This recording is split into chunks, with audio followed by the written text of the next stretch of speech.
folks, it's K-Path from Cool Breeze Equine. I'm here with my horse Gib, and just wanted to show you a little exercise that is super helpful at any level. I've had upper level riders struggle with this exercise just as much as beginners.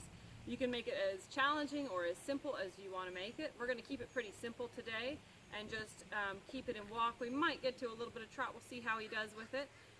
But what we're going to do is our 4-corner circle exercise. So I've got 4 cones in the corners of the arena, and I've tried to space them so that I can make a circle around them with the cone being the middle of my circle. So you'll see as I get going if that sounds confusing right now.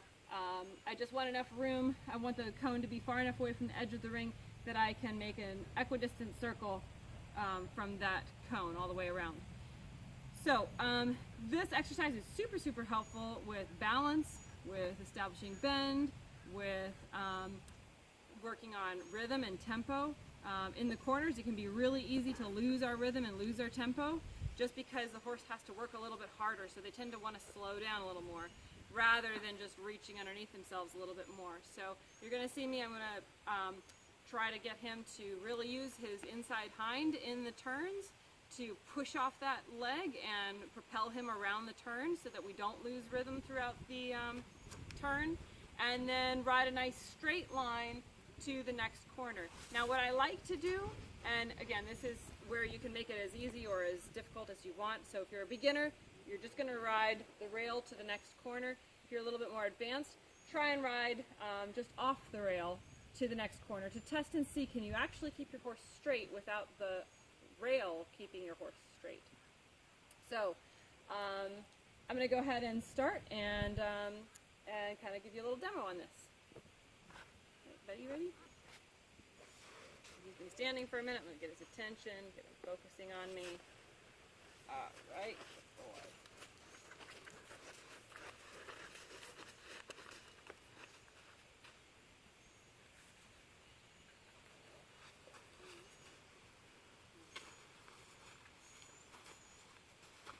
Good boy. That's good.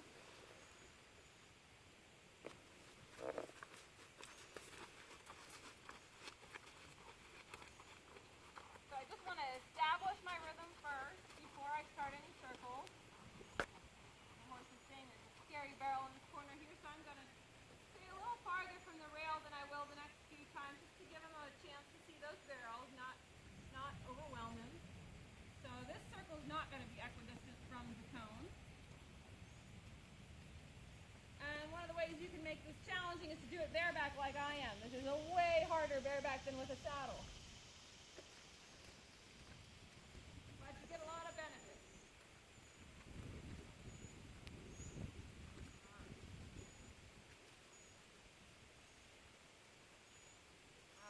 Good boy.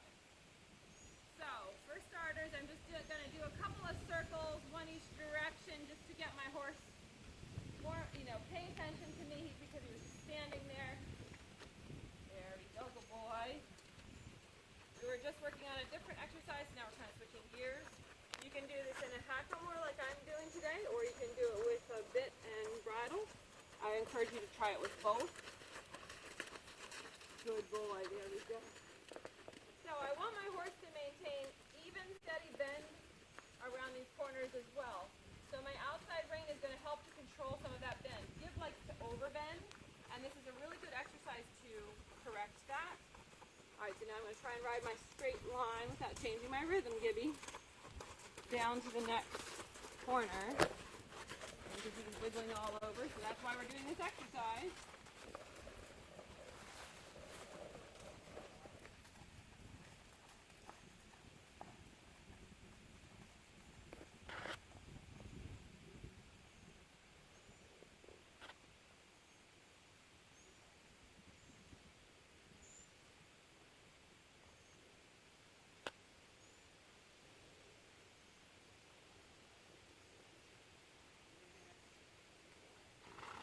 Now you're releasing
tail wants to brace a lot of times in these turns, which is exactly why we're doing this exercise.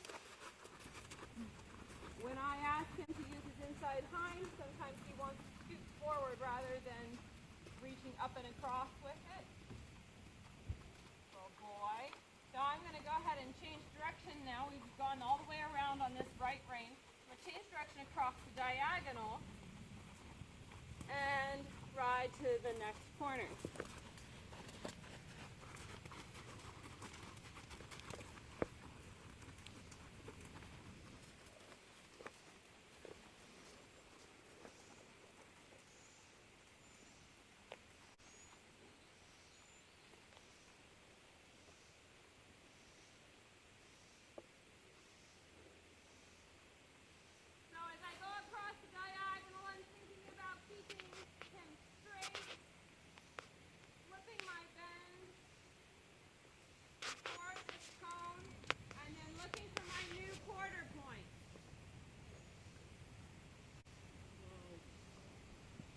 See, he's still got some tension. He's wanting to cheat and change the rhythm.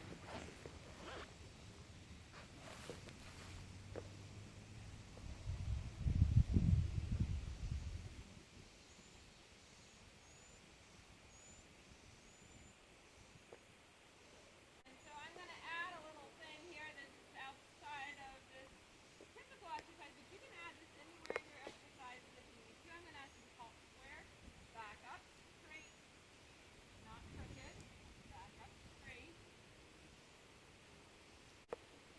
back up, straight, soften, and go forward, without trotting, without trotting, there. Because he's trying to avoid using his hind end as efficiently as he could. I'm just trying to work on that with him. That's why I'm doing this exercise. There we go. Good boy.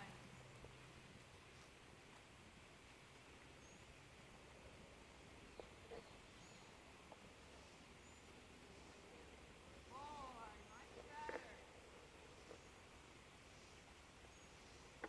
So you don't want to forget about your outside leg and your outside rein as you do this exercise. See, when I put my outside leg on, he thinks that I want him to trot. I'm really just telling him, bring your right hind up here with you. You're getting a little lazy with your tail under that turn there. And then he wants to get wiggly here, so I'm actually going to halt again. And back him up again. He's just anticipating everything a lot. That's really nice. He's coming up underneath me really well. And then I want him to stay underneath me as he goes forward. I'm going to trot this time. We'll try this exercise and trot, see how it goes. So I'm looking for my quarter point. This is my hardest direction. I'm sure you can probably tell I tend to want to lean this way a little too much instead of twist. I'm really trying to think about twisting and opening the door with my inside hand. I'm keeping my horse steady rhythm. Good. And then straight. So I got to put the right leg on because you want to go straight there. Good boy. I'm just giving him a little extra room on that corner because he's still a little worried about those barrels. Inside leg, inside leg, inside leg. Outside leg, we're going to go straight now, buddy. That's better.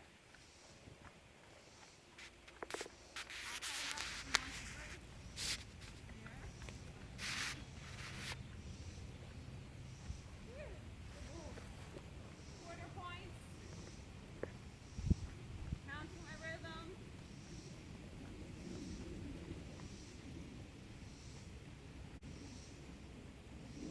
Very interested in what's going on outside the arena, so I've got to work a little extra hard to keep his attention.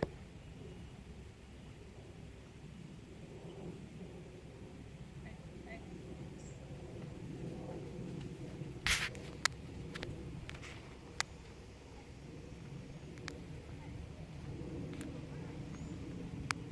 Not wanting to move off my right leg at all. He really wants to look at the horses in the field. I'm going to address that.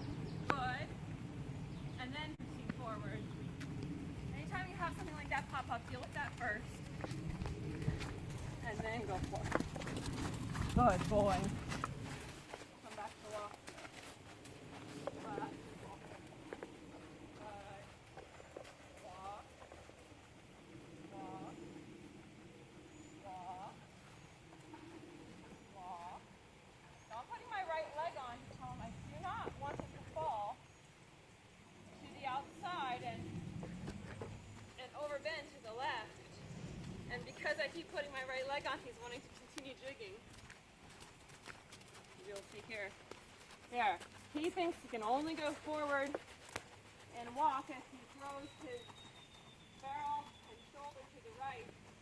I want him to understand he doesn't have to do that. So here I'm actually going to do a little bit of a leg yield going left. To prove to him, yeah, you can go left and still move off that right leg. There, he just relaxed a lot. He goes, oh yeah, I can. What do you know? A little more again. Good boy. What you'll find is that you'll actually need to ride the horse a lot straighter around a circle than what you probably think. You want their nose to stay in front of their shoulders to stay in front of their abdomen, and their abdomen in front of their hips. Good boy. Give him a little break here. And what he likes to do is put his nose to the inside, his right shoulder to the outside, and then just kind of slouch along with the rest of his body. His left hind will fall in, crooked the whole way. So I'm trying to strengthen him evenly on both sides and improve that, but also teach him there's a more efficient way of going. And it'll feel better long term. You won't have as many back or leg or whatever issues may pop up in a horse's life along the way. It'll definitely help with that. So I'm going to keep playing with this a little bit. I'm going to go the other direction in a minute after he's taken a little break. Good boy, he's really working this out in his brain, all that nose blowing. This is why we do what we call the power of the pause, where we just let the horse stop, stand, think, and process. You see he's licking and chewing now. All that nose blowing, all that sighing, licking and chewing, slouching a back leg, dropping the head lower. All those things are your horse processing what's going on. You can see him blinking his eyes a lot. Whenever they're blinking, there's a saying, when they're blinking, they're thinking. And anytime they're blinking, I know that they're really trying to process things, even if they haven't blown their nose yet. So always, always allow your horse plenty of time to pause. It's going to be longer than what you expect. We have a segment on power of the pause, so if you have more questions about that, you can look that up. But we're going to keep playing with this today and see if we can get it just a little bit better to where we've got a little bit better consistency in our rhythm, a little bit better reach forward, and a little more responsiveness to my aids without him being hypersensitive to my aids. So I would love to hear how this works for you. Again, you can make this as simple or as complicated as you want. You could make these circles much smaller, move your cones closer to the corners, and do, you can even practice your dressage 6-meter voltas in the corner. And you could also make it a 20-meter circle if it's a really green horse or a really green rider and you're not sure if you can even navigate that size circle. But again, start it and walk because there's a lot of moving pieces. Again, you want to focus on the straightness of your horse, meaning nose in front of the neck, in front of the shoulders, in front of the ribs, in front of the haunches. You don't want him to overbend. Like right now he's overbent and he's just standing here relaxing, so I don't mind now. But if he were traveling along, I don't want his nose to be inside. I should just barely be able to see the edge of his inside eye. It's kind of the rule of thumb, or the edge of the bridle on the inside. And really not much more than that. Otherwise they're overbent and now they're going to be falling over their outside shoulder, falling in on the inside haunches, and you lose a lot of power. So when you go to do your transitions, you're not going to have your horse underneath you, but also your gaits in between are not going to be as steady, consistent, and have as much impulsion as they could have. That's really going to affect you when you go to jump something. It's also going to affect your horse's balance out on the trail. So again, no matter what discipline you ride, this is a super helpful tip. Use this with all kinds of riders of all different disciplines over many, many years, and it's always a tricky one and a good one for everybody to practice. So hope that helps. I'd love to hear your feedback. Let me know how it goes for you. For now, I'm Kay Pack from Cool Breeze Equine, As always, encouraging and inspiring you to think and train from your horse's perspective. Take care.